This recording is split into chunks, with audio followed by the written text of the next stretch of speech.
Hello बच्चों, कैसे हैं आप सभी। क्या आप ओलंपियाड की तैयारी कर रहे हैं, है ना।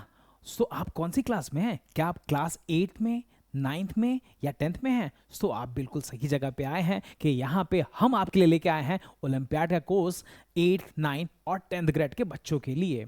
हाँ, और ये मज़ेदार बात है कि इस समर वेकेशन के लिए special short term online course है।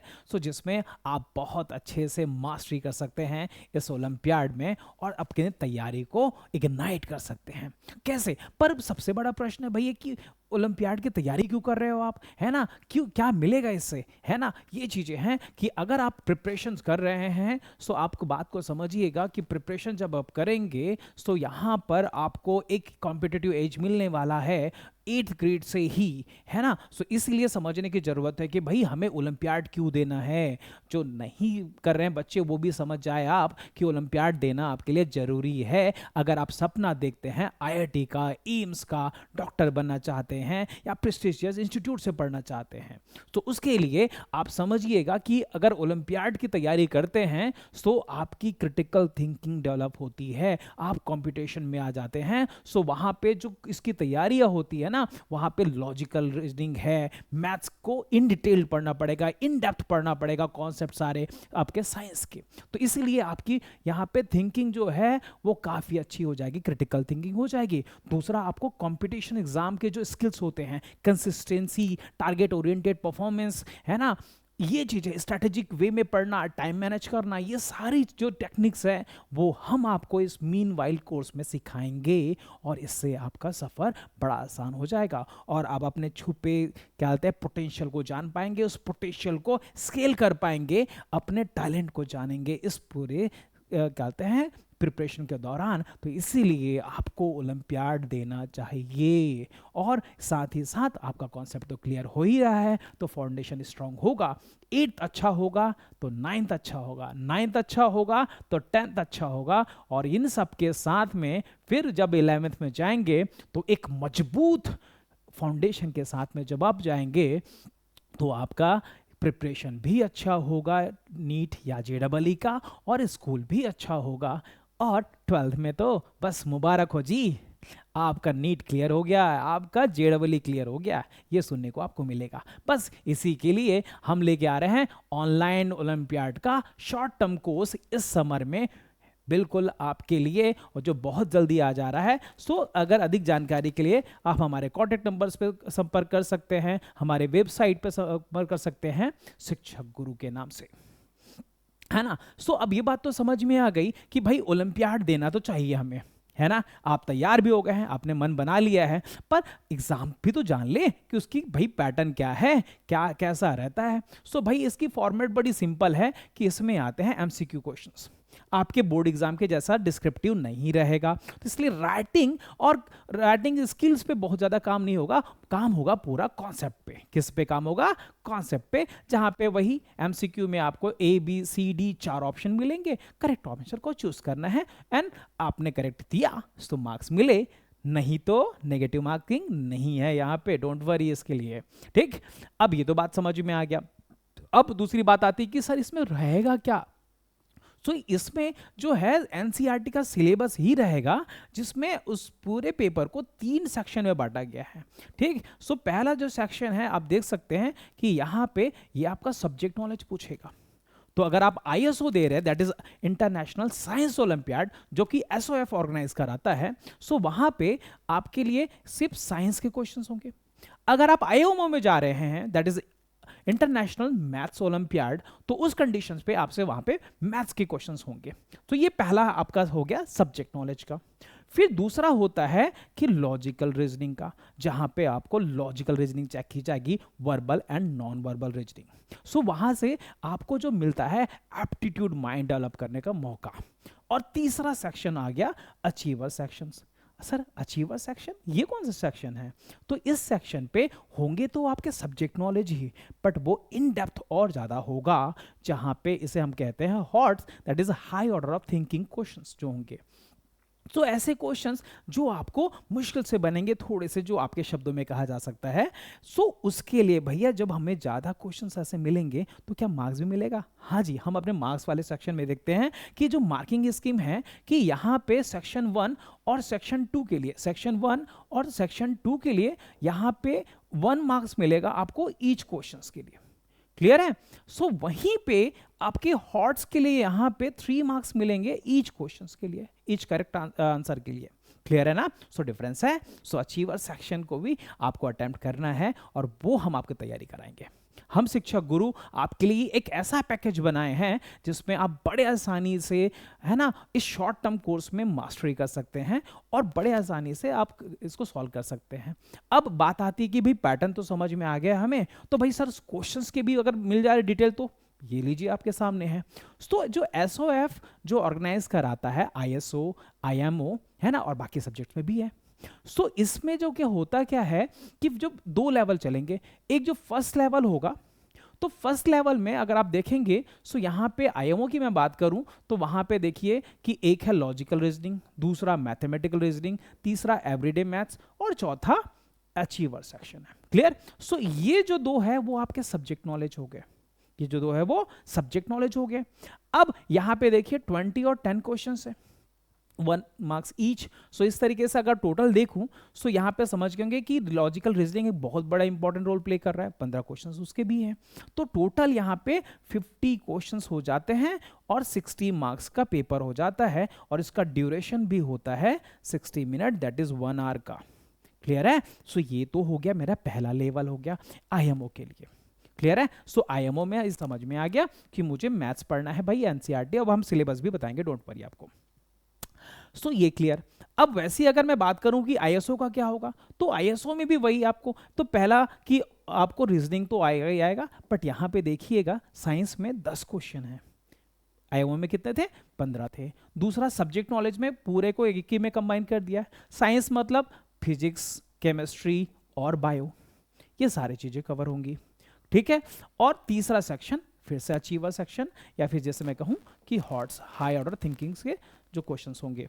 क्लियर है ना? सो ये चीज आ गई। फिर से अगेन वही है कि 50 क्वेश्चंस, 60 मार्क्स और टाइम ड्यूरेशन स्टिल 60 मिनट का रहेगा। सो ये बात आपको समझ में आ गया। तो ये तो हो गया फर्स्ट लेवल, आईएसओ देख लिए, फर्स्ट लेवल आईएमओ देख लिए। अब ये बात होती है कि भाई फर्स्ट लेवल निकल गया तो, और निकलने का क्राइटेरिया क्या है, पासिंग क्राइटेरिया क्या है? तो पासिंग क्राइटेरिया आपके सामने देख सकते हैं। तो यहाँ पे ये जो है वो एक हमारी ऑर्गेनाइजेशन है एसओएफ, वो ऑर्गेनाइज कराती है और ये इंटरनेशनली एक्सेप्टेड है और ये काफ़ी ज़्यादा रिकॉग्नाइज किया जाता है। तो इसमें जो सिलेक्शन होगा वो अलग अलग लेवल पे आपको चूज़ किया जाएगा। तो पहले हम चलते हैं कि सबसे पहले कि भाई इंटरनेशनल लेवल पे क्या होगा, सॉरी नेशनल लेवल पे क्या होगा। तो जो मेरिट लिस्ट बनेगी उस पेपर में, सो उसके टॉप 5% बच्चों को सेलेक्ट किया जाएगा यहाँ पर नेशनल लेवल पर। ठीक है? सो यहाँ पे ये फर्स्ट लेवल में ये पहले क्लियर हो जाएंगे। अच्छा सर, सो हम तो अगर हमारा जोन वीक है तो कैसे करें? नहीं भाई, आपको जोन वाइज भी सेलेक्ट किया जाएगा। तो जोन वाइज जो लिस्ट बनेगी उसमें 25 रैंक, ध्यान रखिएगा परसेंटेज नहीं है ये रैंक है। तो आपका जोन जो कि इंडिया को पूरे 26 जोन में डिवाइड किया गया है, ठीक? सो उस हर एक जोन के 25 टॉप रैंकर्स को भी आगे नेक्स्ट लेवल में जाने का मौका मिलेगा। तीसरा कि सर हम तो ठीक है जोन में भी सिलेक्ट नहीं हो पाए, पर क्या आप अपने स्कूल में टॉप कर सकते हैं? क्या आपका स्कूल में अगर 10 बच्चे कम से कम है आपके क्लास में जो एग्जाम दे रहे हैं, तो आपके स्कूल को कंसिडर किया जाएगा और हर क्लास टॉपर जो होगा वो जाएगा नेक्स्ट राउंड के लिए, सेकेंड राउंड के लिए। क्या बात समझ गए? इसमें आपको गोल्ड, ब्रोंज, सिल्वर और यहाँ पे अपेयरिंग के लिए भी मिलता है यहाँ पे अवार्ड्स। ठीक है? सो ये बात समझ में आ गया। सेकंड लेवल में क्या होगा? सेकंड लेवल में भी सेम चीजें होंगी, बस यहाँ पे आपका रीजनिंग का पार्ट गायब हो गया है। बाकी अभी भी वो मैथ्स अचीवर सेक्शन है ना, साइंस अचीवर सेक्शन भी रहेंगे सेम, वैसे सेकंड लेवल पे। ये भी समझ में आ गया सर। अब हमें समझ में आ गया कि एग्जाम देना क्यों है ओलंपियाड, है ना। दूसरा कि भाई उसका पैटर्न क्या होता है, ठीक है, ये भी समझ में आ गया। सिलेबस तो देख ले कि सिलेबस क्या है ना। सो जो अब देखेंगे कि IMO that is international mathematics olympiad और आप देख सकते हैं कि यहाँ पे क्लास 8, 9 और 10th के लिए सिलेबस सामने है, और आप अगर थोड़े ध्यान से पढ़े और देखिए तो क्या ये एनसीईआरटी का सिलेबस नहीं है? हाँ जी, बिल्कुल। सबसे अच्छी बात तो यही है कि ये एनसीईआरटी का सिलेबस है, आपके स्कूल का ही सिलेबस है। तो सर इसमें बड़ी बात क्या है? अरे भाई, कॉन्सेप्ट डिटेल्ड में पूछा जाएगा, एमसीक्यू लेवल पे पूछा जाएगा, डेप्थ में पूछा जाएगा, उसी को मास्टर करना है हमें, है ना। इससे आपका स्कूल का परफॉर्मेंस भी बढ़ेगा और आईआईटी का सपना भी पूरा होगा। सो क्लास 8, 9 का हाँ थोड़ी सी बात है कि प्रीवियस ईयर से भी क्वेश्चंस पूछे जाते हैं, लेवल अच्छा रहता है, इस बात का आप जरूर ध्यान रखेंगे। क्लियर है? सेम वैसी जब आप आईएसओ में जाएंगे तो भी सेम वही सिलेबस आपका फिर से एनसीईआरटी का ही होगा, तो उसी को प्रिपेयर करना है, बट इन डेप्थ में डिटेल्ड में करना है। क्लियर है? चलिए, अब ये तो हो गया। सो अब एग्जाम कब होता है ये भी जरा चेक कर ले भाई, तैयारी कब तक करनी है, कैसे करनी है। तो अगस्त में यूजुअली आपका रजिस्ट्रेशन स्टार्ट हो जाता है, बट आपको अच्छी बात यह है कि आपको इंडिविजुअली जाके रजिस्टर करने की जरूरत नहीं है, ये आपका स्कूल रजिस्टर करेगा और स्कूल वाले ही आपको कम्युनिकेट करेंगे कि कैसे रजिस्टर करना है, वो आपको स्कूल में ही हो जाएगा। एग्जाम भी स्कूल में होंगे। एग्जाम होते हैं पहले लेवल का जो होगा वो अक्टूबर, नवंबर, दिसंबर में एक डेट पे होंगे। आपके स्कूल उस डेट को चूज करते हैं। फॉर एग्जांपल्स के लिए अगर मैं बात करूं कि जो आईएमओ इस बार होने वाला है वो 23 अक्टूबर को होगा, 2026 की बात कर रहा हूं मैं, ठीक है ना, आईएमओ की। और वहीं पे अगर आईएसओ की पहली डेट की बात करूं तो वो 30 अक्टूबर है, ठीक है। सो ये पहली डेट है, उसके बाद में नवंबर में भी है और दिसंबर में भी है। सो वो आपके स्कूल अलग अलग डेट को चूज करते हैं अपने कन्वीनियंस से। फिर इसकी जो रिजल्ट आ जाएगी, रिजल्ट के बाद में फिर सेकंड लेवल के लिए हम आगे बढ़ेंगे, उस पर हम डिटेल में बात आगे चर्चा करेंगे। तो ये आपको समझ में आ गया पूरा एग्जाम कैसे होता है और क्यों प्रिपरेशन करना चाहिए। तो आपके माइंड में क्या ये बात आने लगी है? हाँ भाई, तैयारी तो मुझे करना है ना। तो बस ये को आप क्लियर रखिए कि भाई क्या करना है कि आपको इस सिलेबस को मास्टर करना है। प्रिपरेशन करने का मतलब समझ में आ गया कि आपको सिलेबस को मास्टर करना है, लगातार प्रैक्टिस करना है, प्रैक्टिस से ही तो वहाँ पे परफेक्शन आएगा, है ना। और प्रॉपरली अपने इस हॉट टॉपिक्स पे फोकस करना है कि भाई ये टॉपिक जो है हमें क्लियर करना है कि यही कौन सा बिल्डिंग है, और पैटर्न से हम चेक करते हैं कि कौन से क्वेश्चन ज़्यादा आते हैं, किस सेक्शन से ज़्यादा क्वेश्चन पूछे जाएंगे, ठीक है।